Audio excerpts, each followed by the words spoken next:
Hello everybody, Joe here, and happy Thursday. So today's video is a Thoughtful Thursday, and it's a collaboration hosted by my friend Joy at Organized with Joy. I've got my coffee, and let's talk.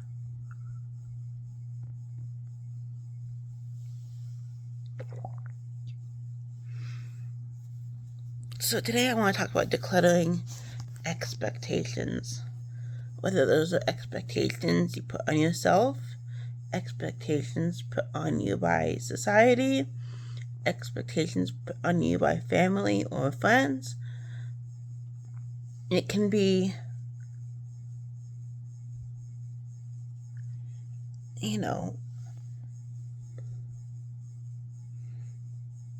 decluttering expectations, just like any sort of expectation, can be a lot, and it can be a lot of pressure. And decluttering, people think, usually tends to lead toward minimalism. And in my case, and in some people, decluttering absolutely does lead to a more minimal, simple living life. And for others, decluttering is just used to keep the amount of possessions in a manageable, for them, place.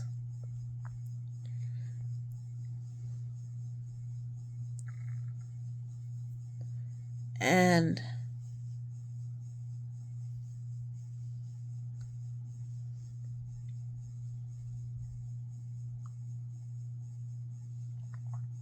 so if you're decluttering and you're like, oh, it should be done this way, like I should be doing it all at once, or oh, everybody says to do it all in a little bits at a time.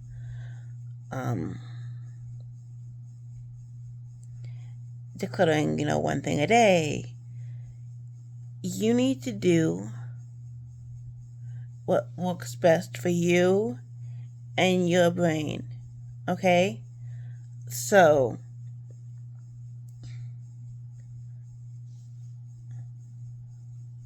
I know for me, decluttering with the way I was raised was just part of life. It's just something we did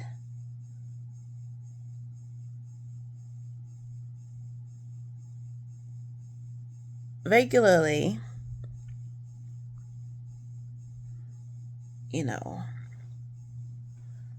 but we also weren't like bringing in a ton, from what I remember. So decluttering has always been a thing for me. Now,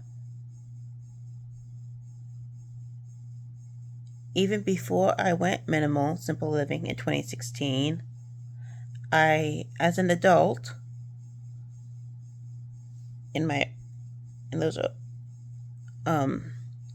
before 2016, had been on my own and, living life and everything, I would regularly declutter.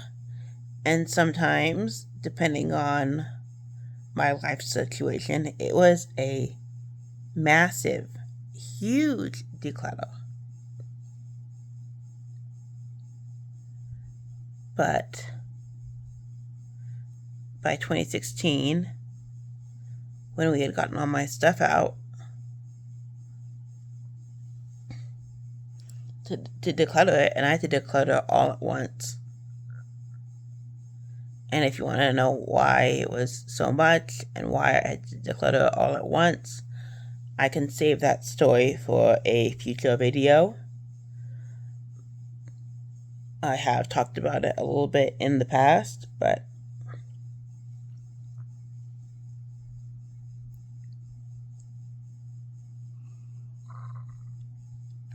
basically, due to life circumstances, I didn't have the choice to declutter a little bit at a time to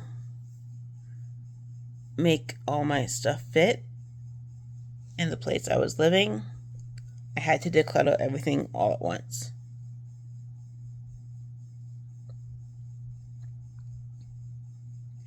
And then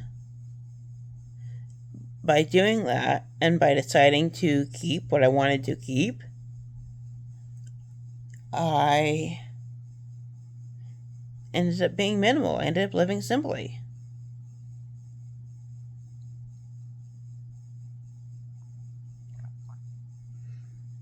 And then since 2016, for me, it's just been,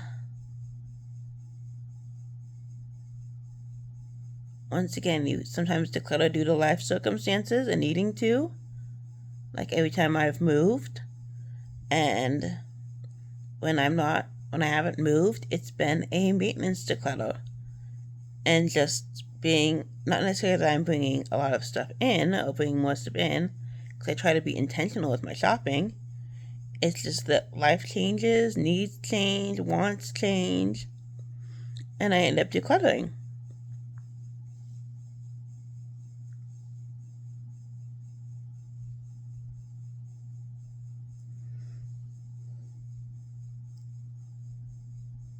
So,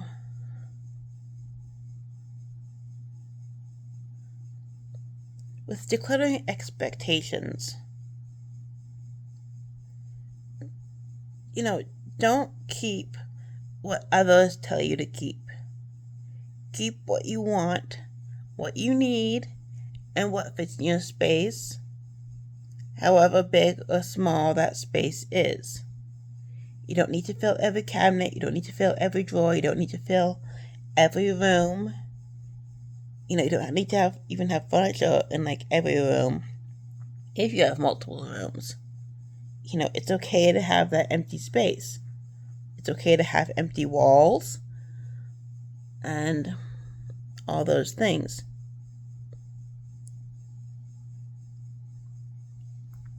With decluttering,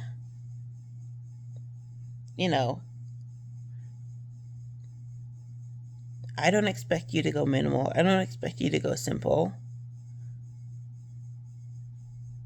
I know with some, with a lot people who live minimally, who live simply, who are on YouTube, they are like, you really should do this. It's makes life better.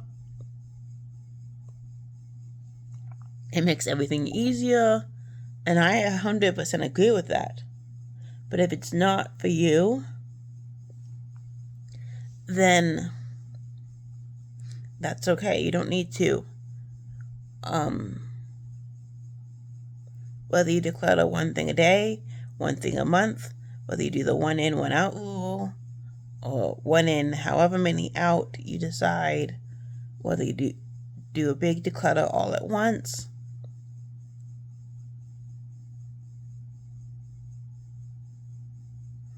Just let go of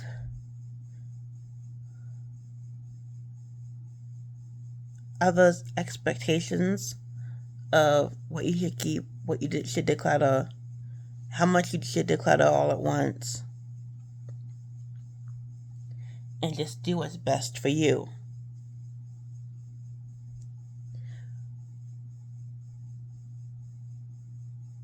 For me, when I was decluttering and ended up going minimal in 2016, I didn't go into it with the intention of living minimally, of living simply.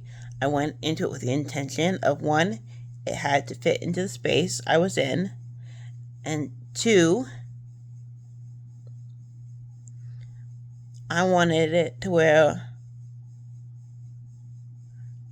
I could manage it, even with my chronic illness and chronic pain.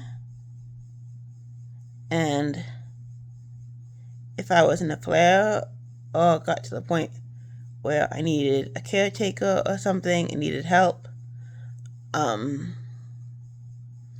whoever was helping me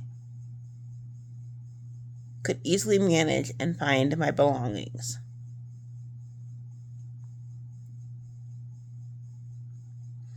Now, because of how severe my chronic illness and chronic pain is, it ended up looking like me living simply. Because I can't, on my own, manage a lot of stuff.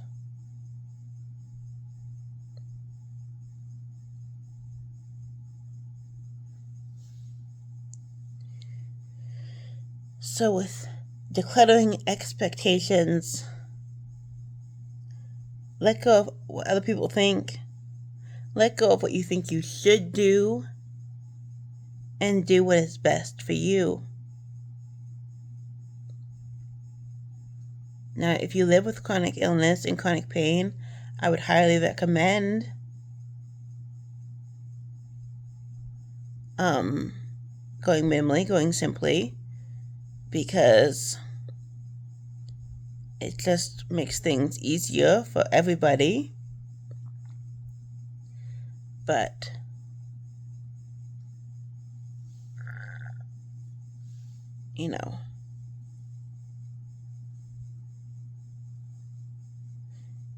whether you declutter all at once or whether you declutter a little bit, it's still progress, and that's fantastic. So don't beat yourself up if you don't. And then with your decluttering expectations, if you feel like you're decluttering and it's not going anywhere,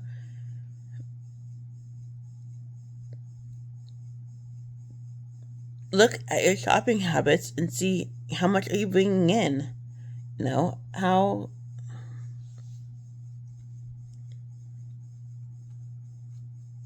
are you bringing in enough to where it's canceling out the fact that you're decluttering?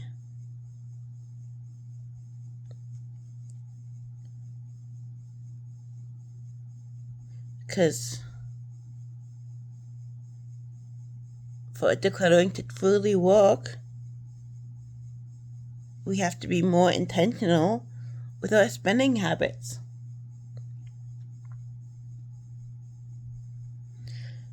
Okay, everybody, those are my thoughts. I'm hoping this made sense to you. I'm hoping when I go back and watch this, it'll make sense to me too. Anyways, have a happy Thursday.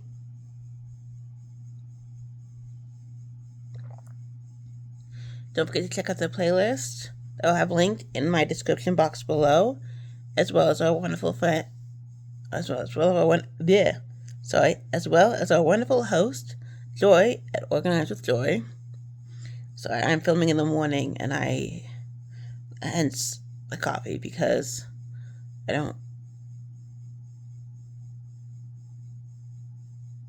mornings are hard for me. But anyways, I hope you enjoyed this. Please like, comment, and subscribe. Check out the playlist. Check out Joy. And thank you for joining me on this Thoughtful Thursday. And please share your thoughts on my thoughts, as Joy would say, in the comments below. And I will see you next time.